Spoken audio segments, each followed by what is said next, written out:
This photograph was taken in the winter of 1871 inside the East Wing of Danvers State Hospital in Massachusetts, a place that, even in its time, carried a reputation for quiet horrors. The camera, an early collodion plate model, required its subject to remain perfectly still for nearly a full minute while the lens slowly drank in the image. This is why Victorian portraits often show stiff expressions. Smiling for that long was nearly impossible. But Eleanor Hawthorne did not blink. She did not fidget. And most disturbingly, she did not seem to breathe. The photograph shows an 8-year-old girl seated in a plain wooden chair. She is wearing a thin, white cotton dress meant for the warmer months, despite the winter cold. Her hands rest neatly in her lap, fingers slightly curled inward as though resisting a tremor. Her head tilts just a little to the right, not enough to seem unnatural, but enough to leave the viewer uneasy, like a painting hung just off-center. Her hair, long and dark, spills down across her collarbones, framing a face that feels too composed for a child. Her eyes are the most striking feature. Unlike most portraits from the era, which are clouded by the imperfect lenses of their time, Eleanor's eyes seem crystal sharp, cutting through the grain of the photograph as if the image itself is aware of being looked at. Viewers over the years have described the feeling the same way, as though Eleanor is not in the photograph, you are. For decades, the image was stored in a sealed cabinet beneath the hospital archives, wrapped in linen, its label faded but still legible. Subject E. Hawthorne, 1871, unresolved.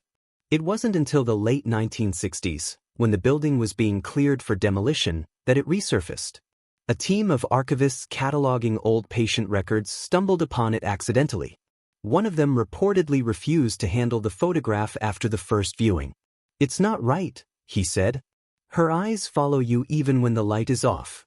The chair Eleanor sat in remains in the hospital to this day, its wood gray with age, a faint child-sized imprint still visible on the seat. Visitors who enter the preserved East Wing on historical tours sometimes pause before it without knowing why. Many say the air feels heavier in that room. A few claim they can hear a faint whisper, so soft it could be the wind, or something pretending to be. The original photographer's name is known, Horace Leland, a local professional hired to document medical cases for hospital records.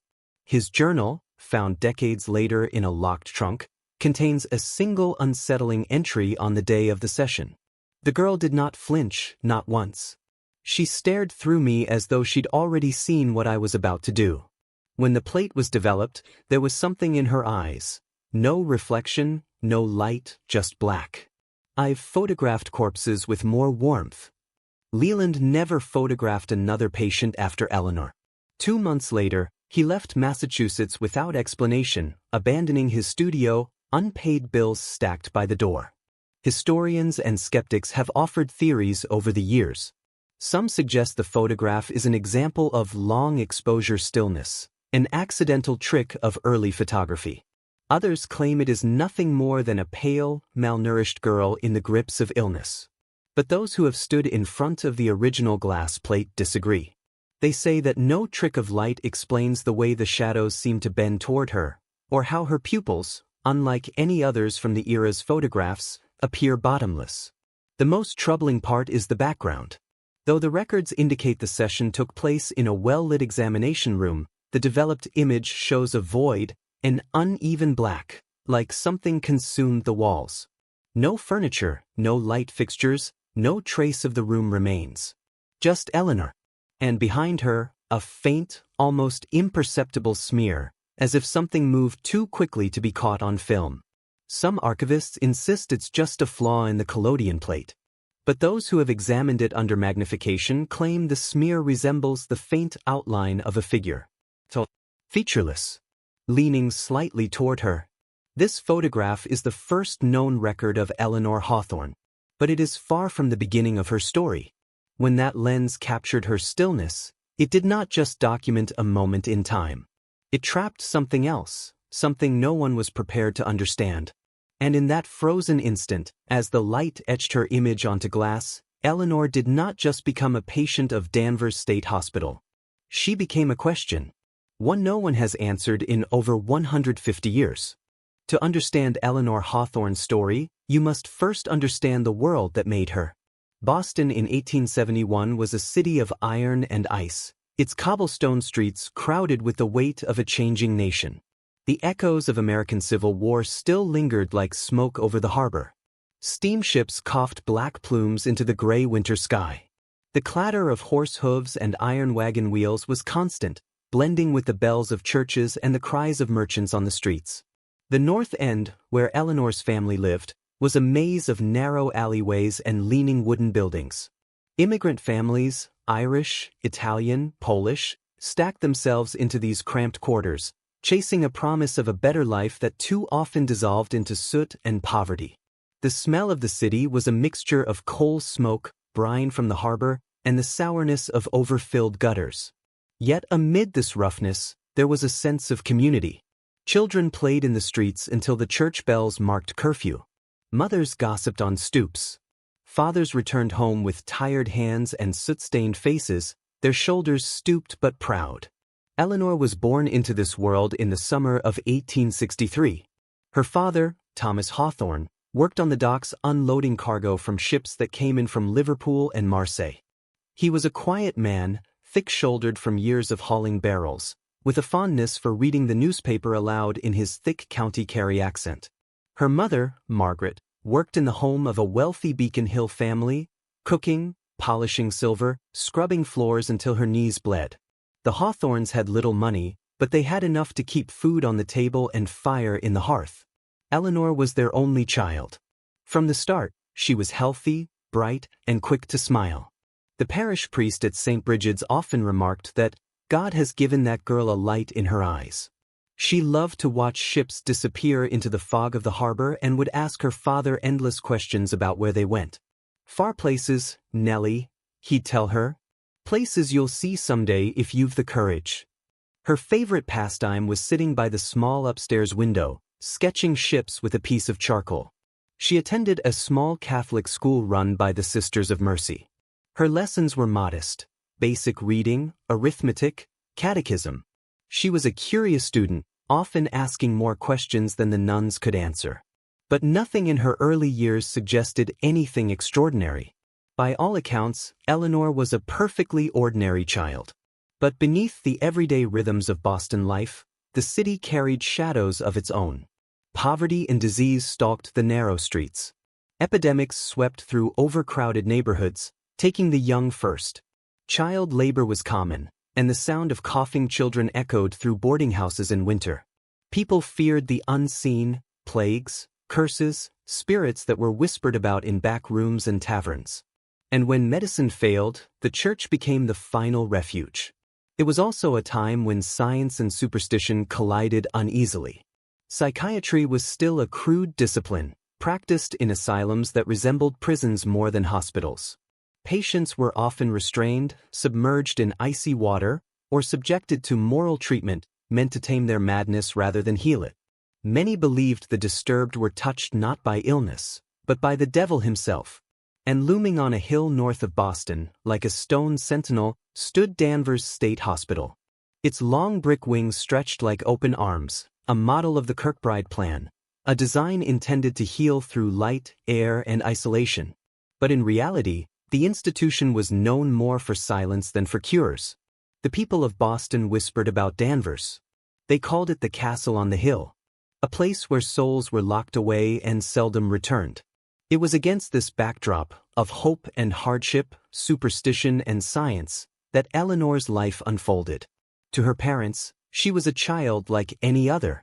They could not have known that just a few streets away, other forces were already moving, indifferent to their love or faith. The winter of 1870 was particularly harsh. Snow pressed against the narrow alleyways, freezing the city in silence. Coal was expensive, and the Hawthornes burned what little they could afford. Margaret spent her nights mending clothes by candlelight.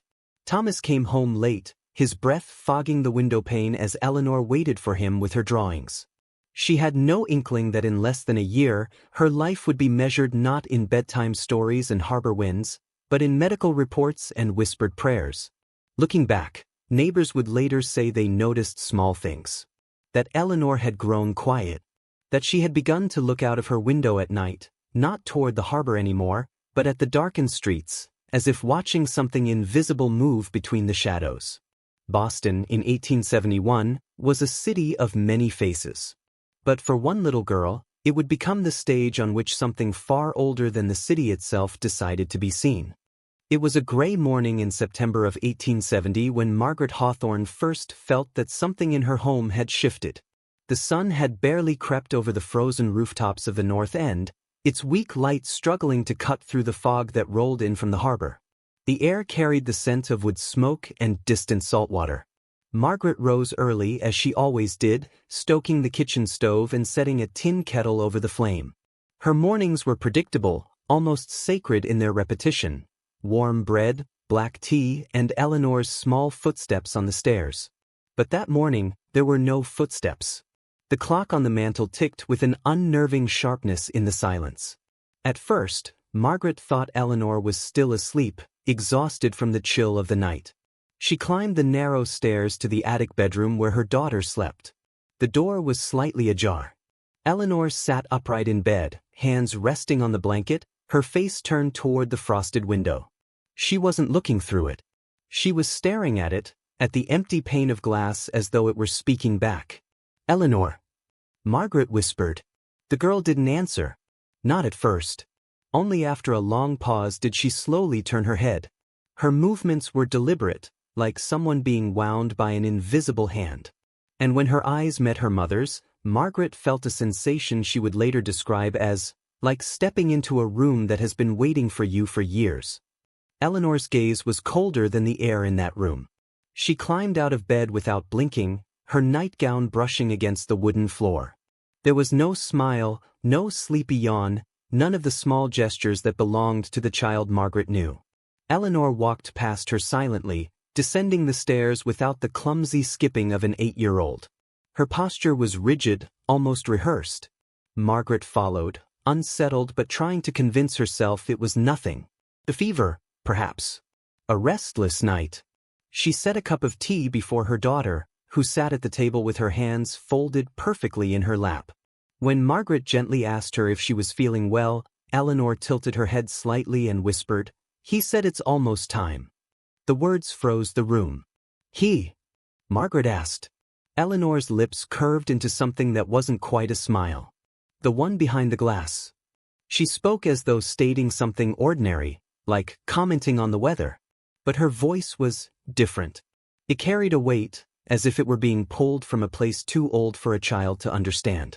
Over the following days, small changes began to accumulate like dust no one could sweep away. Eleanor stopped playing with the neighborhood children. She no longer chased stray cats in the alleyways or folded paper boats for the gutter streams after the rain. Instead, she spent long hours sitting by the window at night, her breath fogging the glass in perfect circles, as if something on the other side was breathing back. She started speaking in ways that didn't belong to her. Words slipped from her mouth in a measured rhythm, sometimes in perfect Latin, though she had never been taught more than the Lord's Prayer. One evening, Thomas returned from the docks to find her whispering in a language neither he nor Margaret recognized, soft syllables that seemed to hum in the walls. When he spoke her name, she turned to him and said, in that same unfamiliar cadence, "I was here before the ships." The girl's drawings changed too. Gone were the sketches of ships and harbors. Instead, Eleanor began to fill sheets of scrap paper with repeating symbols, spirals, jagged lines, and figures with no faces. The nuns at her school sent a note home. They said Eleanor had refused to speak during lessons, except to recite fragments of ancient prayers they themselves did not fully recognize. One sister claimed Eleanor corrected her pronunciation in perfect ecclesiastical Latin. At night, the house took on a different kind of silence. Thomas described it as a listening silence, as though the walls themselves were waiting for Eleanor to speak. Sometimes, long after she'd been put to bed, her parents would hear her soft voice downstairs, carrying on one-sided conversations. When they crept down to check, they would find her sitting at the table in the dark, staring at the same window as that first morning.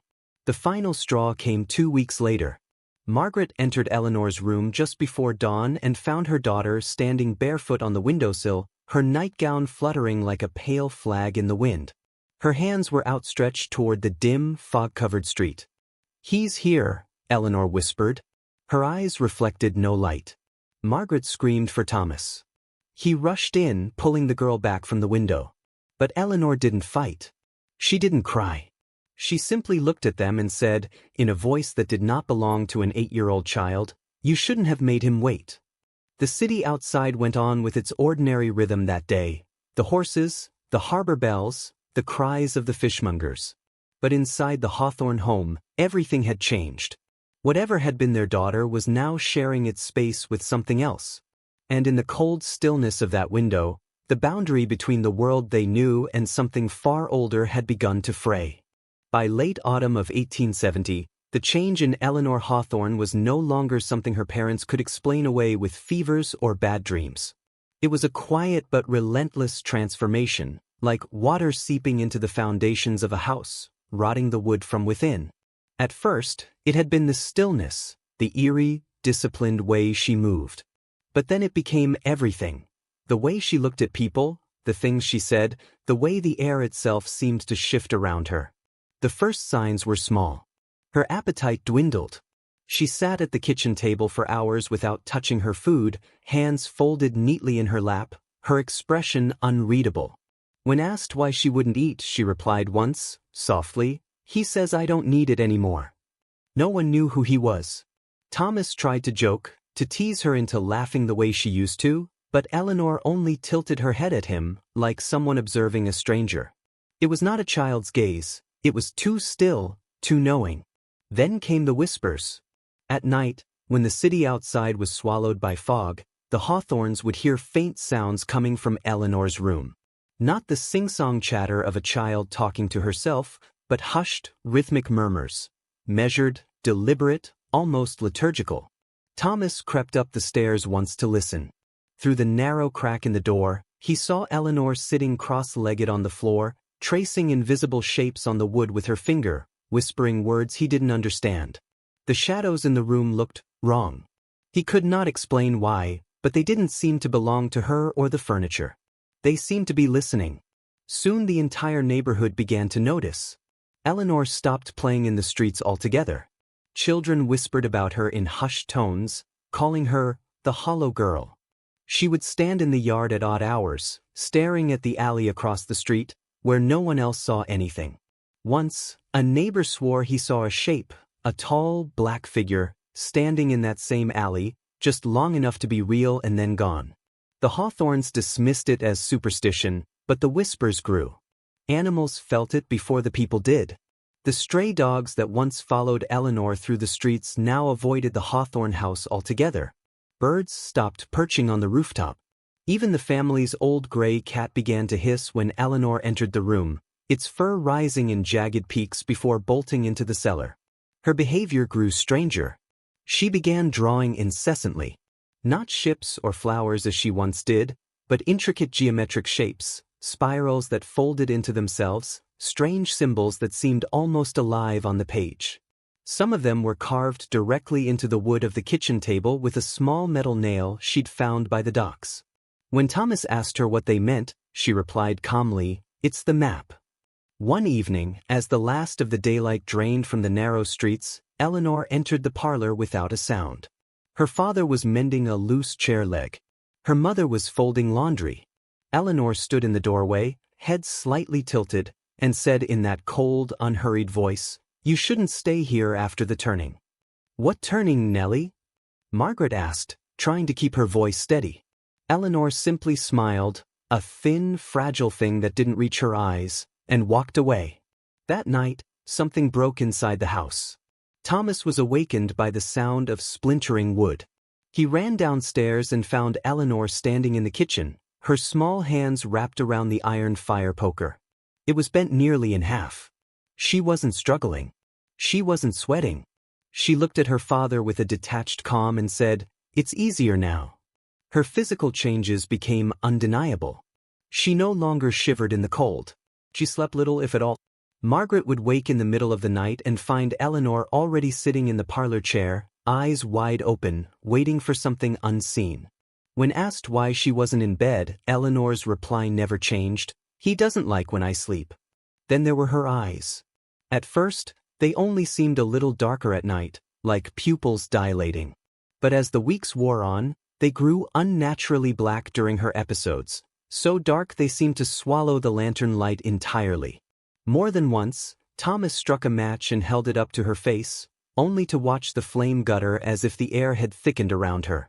Rumors spread through the North End quickly, as they always did. People whispered in bakeries, in church pews, on the cold street corners. They said Eleanor had been touched. They said the devil had taken root in her bones. Margaret tried to hold her head high at Sunday Mass, but even the priest's eyes lingered a little too long on her family's pew. What terrified her parents most wasn't the whispers, or the way Eleanor moved like something mimicking a child. It was the feeling that whatever was happening to their daughter wasn't done yet. That these were not the end of the changes, but only the beginning. The girl who had once run barefoot through the harbor streets, laughing with salt in her hair, was fading before their eyes. And in her place, something else was quietly, patiently taking shape. By early February of 1871, when winter had frozen the harbor into pale slabs of gray ice, the Hawthorns stopped pretending they could handle Eleanor's condition alone. The doctors they'd consulted had found nothing wrong, at least, nothing they were willing to put in writing. And so, like many families of their time, Thomas and Margaret turned to the only authority that seemed older and stronger than fear: the church. The family belonged to Roman Catholic Archdiocese of Boston. Their parish, a modest stone church near Hanover Street, was where Eleanor had been baptized as an infant. Father Declan O'Rourke had known the family for years, a tall, gaunt Irishman with a stern face and hands that smelled faintly of frankincense. When Margaret arrived at the rectory one brittle morning, her shawl stiff with frost, she did not speak at first. She only handed him a small piece of paper, one of Eleanor's drawings. It was a spiral, dense and uneven, like a whirlpool pulling inward. But at the center was a figure, tall, faceless, arms spread wide. O'Rourke turned the paper over in silence. His thumb trembled slightly. He visited their home that same evening. It was a quiet house, too quiet. The priest expected the chaos of a troubled child, perhaps crying or screaming, but what he found was worse. Eleanor sat in a wooden chair near the kitchen stove, her hands folded, her eyes fixed on the wall opposite her. She didn't move when he entered. She didn't even blink. "Eleanor," the priest said softly. "Do you remember me?" She turned to him slowly. A child's smile should have been warm. Hers was not. "I remember you," she said in perfect Latin. Not the halting Latin a child might parrot from a prayer book. Perfect, flowing Latin, each syllable pronounced with unsettling precision. O'Rourke stiffened. Margaret reached for her rosary, as if holding it tighter might anchor her to something familiar. Over the next hour, the priest asked questions. Eleanor's answers were strange. She spoke of places she could not have known. Of a river made of light. Of a man with no face but too many eyes. At one point, she recited a passage from De Civitate Dei by Augustine of Hippo, a text the priest himself had struggled to memorize in seminary. Her small, steady voice filled the room like a draft moving through old wood. O'Rourke did not tell the Hawthorns then, but something inside him shifted that night. This was not the wild, disordered speech of a child in delirium. This was something methodical, something that felt as if it had been waiting for someone to listen. 2 nights later, he returned with holy water and a set of relics. He claimed it was only to offer blessings, but Margaret knew the truth: he was preparing for an exorcism. The ritual took place in Eleanor's bedroom just before midnight. Candles lined the walls, their light trembling against the old plaster. The winter wind moaned against the window panes. Father O'Rourke wore his stole, fingers wrapped around a crucifix worn smooth by decades of prayer.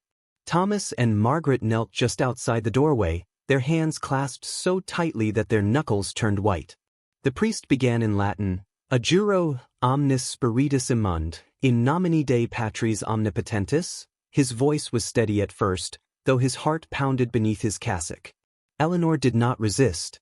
She sat cross-legged on the bed, her posture eerily calm. As the prayers continued, her breathing slowed to a near stop. At the fourth invocation, she began to repeat his words, not in echo, but in perfect synchrony, as though she had been reciting them long before he arrived.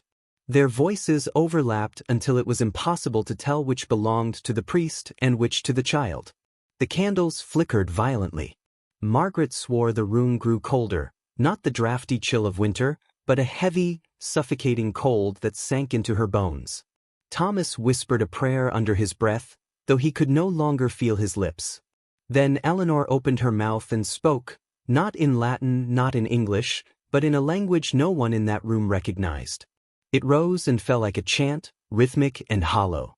O'Rourke stepped forward, raising the crucifix. Her eyes snapped toward him, black as the harbor water at midnight. And then she laughed. It wasn't the laughter of a child. It was layered, high and low, sharp and slow, like several voices speaking through the same narrow mouth. One of the candles near the bed went out without wind. O'Rourke staggered back, clutching the crucifix to his chest. The laugh stopped as abruptly as it had begun. Eleanor tilted her head and whispered something in Latin, "Tuus tardis." "You are too late." The priest ended the ritual early. Officially, he told the Hawthorns it was an unsuccessful spiritual intervention. Unofficially, he left the house pale and shaking. In his private journal, discovered years later by parish archivists, he wrote, "This is no possession as I have known it. She does not resist. She invites. I do not believe the church has a name for what looks out through her eyes." Word spread quickly among the clergy, though few would speak of it openly. Some said Eleanor's case should be sent to Rome. Others urged silence. In the end, Father O'Rourke visited the Hawthorne home only once more.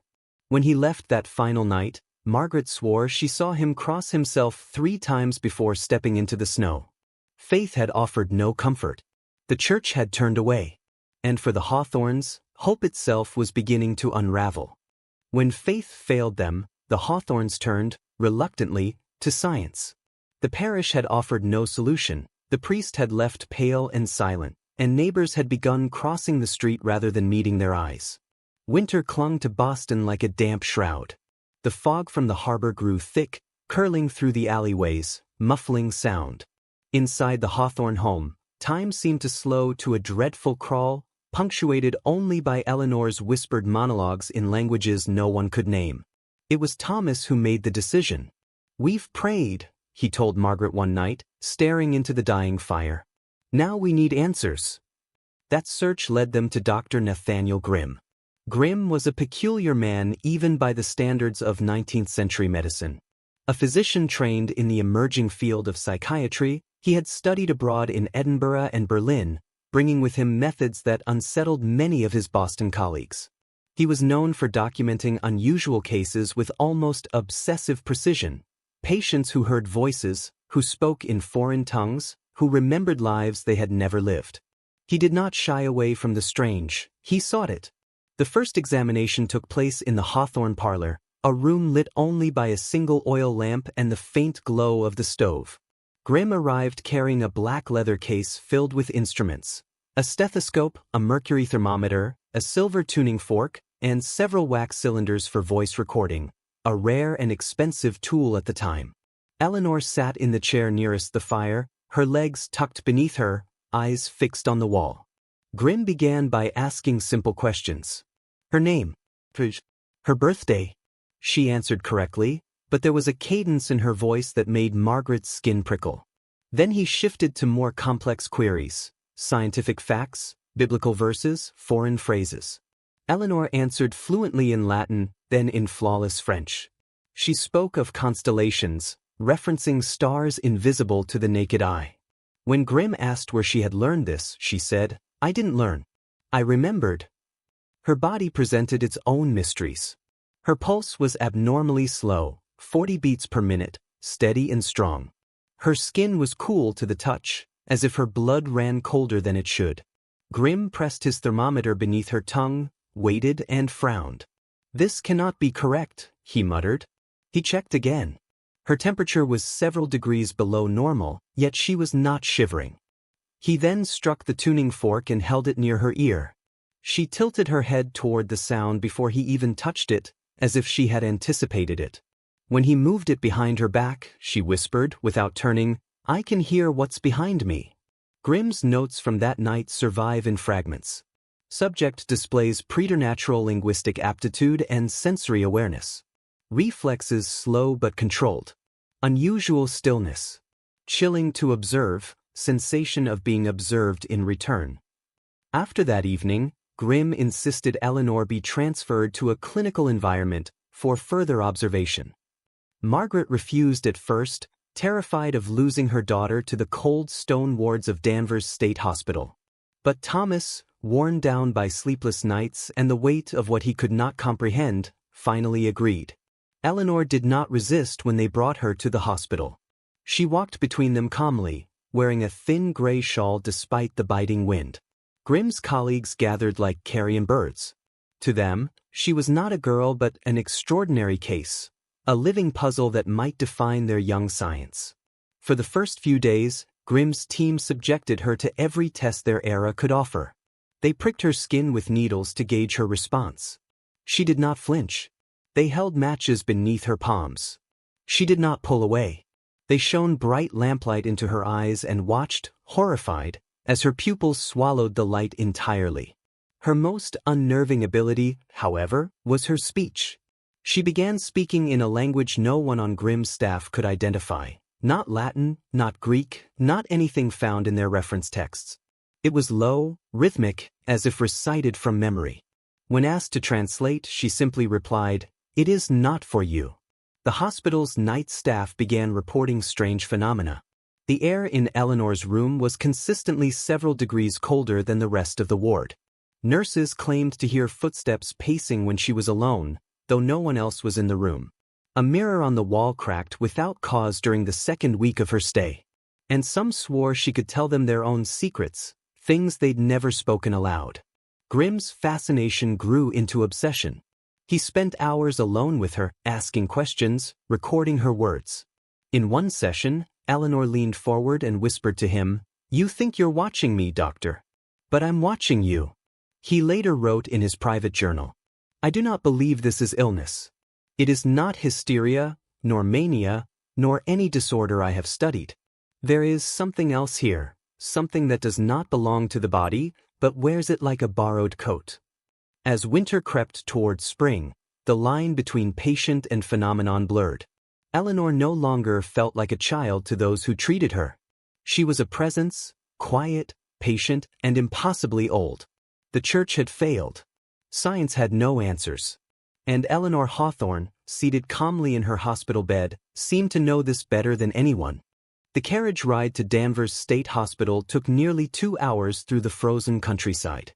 The institution sat on a hill north of Boston, a looming fortress of brick and limestone, its spires clawing at a low, gray sky. It was meant, in theory, to be a place of healing, a modern temple of science and order. To those who approached it for the first time, it felt more like a place built to contain things that ought not to walk free. Eleanor didn't shiver as the wind tore across the hilltop. She stepped out of the carriage first, unbothered by the snow crunching under her thin boots. Thomas and Margaret followed behind, exhausted from weeks of fear. A porter led them through heavy iron doors into a dim corridor lined with gas lamps. The air inside smelled of carbolic acid, damp stone, and something else, something like old breath. The asylum was organized according to the principles of moral treatment, a theory that promised kindness and structure to cure the afflicted. In practice, it was a place of quiet cruelties masked by routine. Patients were given numbered wards instead of names. Their hair was cut short. Their days measured by bells. Dr. Nathaniel Grimm accompanied them, clutching his notebook as if it were a shield. "She'll be kept in Ward C," he told the Hawthorns. "Observation, nothing more." But his voice betrayed the tremor beneath the clinical words. Eleanor was unlike any patient he had ever brought here. Ward C was reserved for unusual cases, those the staff could not categorize. There, behind a series of locked iron gates, the corridors narrowed. The walls bore faint scratches, as if the building itself had been gnawed from the inside. A nurse with tired eyes handed Eleanor a plain gray dress. She changed without protest. Her room was small, one iron bed, one wash basin, one barred window that overlooked the dark woods beyond the hill. At night, the wind moaned through the cracks in the stone. Margaret pressed her hand to the glass of the door before leaving, whispering a prayer she no longer believed would be answered. Eleanor only stared back with calm, black-irised eyes. The asylum routine settled over her like snow, silent but heavy. Nurses noted she did not eat but showed no signs of hunger. She slept rarely. Her temperature remained below normal, and yet she never seemed ill. What unsettled the staff most was how still she was. Many patients screamed or wailed in the night. Eleanor simply watched. And when anyone lingered near her cell too long, they felt the uncanny sense of being studied by something far older than a child. Within a week, rumors began to spread through the asylum. Orderlies whispered that lights flickered when she passed. A nurse swore she saw frost form on the window panes as Eleanor walked by. Some claimed to hear murmurs behind the walls, as though the building itself was whispering. One night, a patient in the neighboring room began to scream, a raw, animal sound. When attendants rushed in, they found the woman pressed against the far wall, her eyes wide with terror. She kept repeating the same phrase, "It was looking through me." Eleanor, in the next room, sat cross-legged on the floor, tracing spirals into the dust with her fingertip. Dr. Grimm intensified his studies. He brought phonographs, notebooks, and crude measuring devices. He questioned her for hours in the lamplight. She answered only when she chose to, speaking in tongues that made even the most skeptical attendants shiver. One evening he asked her, "Who are you really?" Eleanor tilted her head slowly. "You keep asking the wrong question," she said. "You should ask how long." Grimm felt a chill grip the back of his neck. Later, in his private notes, he wrote, "There is an intelligence here, not fractured as in hysteria, not reactive as in mania. This is willful. It is aware of me. It is waiting for something I cannot name." The atmosphere in the asylum changed. Nurses began refusing the night shift near Ward C. One orderly quit after claiming he saw a figure standing in Eleanor's cell at dawn, tall, thin, faceless. Grimm dismissed it as hallucination. But the man swore, weeping, that the figure had turned toward him. Margaret visited whenever she could, though each time she left, she felt a piece of herself slipping. The child she remembered was fading, replaced by something unrecognizable wearing her daughter's shape. Eleanor did not cry. She did not beg to come home. She simply said, "You shouldn't stay long. It doesn't like to be watched." By early March, winter had begun to crack, but inside the asylum the cold only deepened. The building itself seemed to groan at night, as if straining under an invisible weight. Grimm began losing sleep. He thought he saw movement in the corner of his study, shadows that rippled against walls when no lamp was lit. He stopped telling his colleagues about these things. Some secrets, he decided, must remain unwritten. Then came the first incident. During a midnight storm, the gas lights on the East Wing went out simultaneously. A nurse on duty swore she heard footsteps echoing down the corridor, though every door was locked. When the lights sputtered back to life, the spiral Eleanor had been tracing in her cell was now etched deep into the stone floor. Not scratched, not carved, but burned. Grimm ordered the mark covered the next morning. But the stone was cold to the touch, and the burn lines seemed to pulse faintly when no one was looking. Something was gathering strength within the walls of Danvers. The asylum, meant to contain the madness of others, had become a vessel for something far older and far more patient. And Eleanor, silent in her cell, was no longer merely being studied. She was waiting. The first spiral was easy to dismiss. Dr. Grimm told himself it was a trick of temperature. A crack in the stone widened by the cold. The nurses weren't so convinced. Word traveled quickly through Danvers State Hospital, whispered over weak coffee in the night ward. She burned it into the floor. They didn't say her name. They didn't have to. The spiral was no ordinary shape. Its lines curved inward in a way that seemed almost alive, as if the eye couldn't help but follow it, deeper and deeper, to a center that didn't exist. Patients passing the room grew agitated. Some screamed. One man clawed at his own eyes after staring too long, shouting about a door that isn't a door. The mark was eventually covered with a heavy wool rug, but those who worked near Ward C swore they could feel its shape even through the fabric, like a pulse under skin. Eleanor didn't need to see it. She knew where it was. She began drawing spirals on the walls with her fingertip, leaving faint trails in the frost that now seemed permanent in her room. Each spiral identical. Each perfect. Dr. Grimm, ever the scientist, tried to record these patterns. He brought in measuring tools and a draftsman to sketch them. The spirals had an uncanny mathematical precision. Each curve followed proportions not found in any geometry manual the hospital owned. Grimm thought of the golden ratio, though this was different. Older. Intentionally irregular in a way that made the shape move when you stared too long. "It's not a drawing," Eleanor said one night, sitting cross-legged on the floor. "It's a way in." Grimm tried to press her for more, but she only smiled, an expression too calm for an 11-year-old child. She traced another spiral in the air with her finger, though nothing appeared. Yet Grimm swore he felt something tighten in the room, like a rope pulling invisible weight. The spiral began to appear elsewhere in the asylum. First on a cracked tile in the hallway. Then carved into a bed frame in Ward D, where no patients had been allowed. Finally, one was found etched into the underside of Grimm's desk in his private office. No one admitted to making them. No one could have. As the spirals spread, the asylum itself seemed to warp. Corridors felt longer at night. Clocks ticked out of rhythm. Some patients whispered that the hallways were breathing. A nurse claimed she heard faint chanting in an unfamiliar language whenever she passed Eleanor's room. Grimm recorded everything in his journals, but with each entry his handwriting grew shakier. One stormy evening in late March, the rug covering the first spiral curled upward as if caught by an unseen wind. When Grimm entered the cell, the air felt thick, humid, despite the freezing temperatures outside.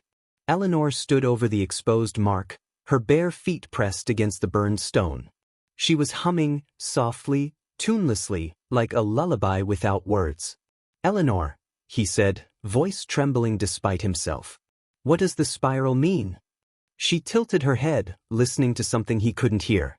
Then, without looking at him, she whispered, "You don't ask what it means. You ask what it wants." The spiral pulsed. For a brief moment, the gaslight above them dimmed to a dull ember. The sound of the wind outside disappeared entirely. Grimm swore the walls themselves leaned closer, as if the entire building was holding its breath. Eleanor's hair stirred in a wind that wasn't there. Then it stopped. The light returned. The air snapped cold again. Eleanor sat back down as though nothing had happened. But Grimm felt something watching from the floor, something just beneath the stone. After that night, he began to dream of the spiral. In his sleep, he walked endless corridors lined with it, each curve leading him deeper into a blackness that smelled like salt water and rust. Sometimes, in those dreams, he heard Eleanor's voice whispering, "Keep walking. It's waiting." He started locking his office door, though he never remembered leaving it open. More than once he found a fresh spiral etched into his journal margins, perfectly drawn by a hand that wasn't his. The staff grew increasingly uneasy. 2 nurses requested reassignment away from Ward C. One orderly refused to work nights entirely. "It's not the girl," he said, eyes wild. "It's what's around her." The asylum's director suggested transferring Eleanor to another facility, but Grimm opposed it vehemently. "This is no ordinary delusion," he insisted. "This is a phenomenon. A pattern of communication." He didn't say out loud what he really feared, that moving her wouldn't stop it. It might spread. By the end of March, Eleanor no longer spoke in riddles. She simply whispered one word, over and over, to anyone who came too close. "Soon." And beneath the floor, the spiral was no longer just a symbol. It was a door. And something on the other side had begun to knock.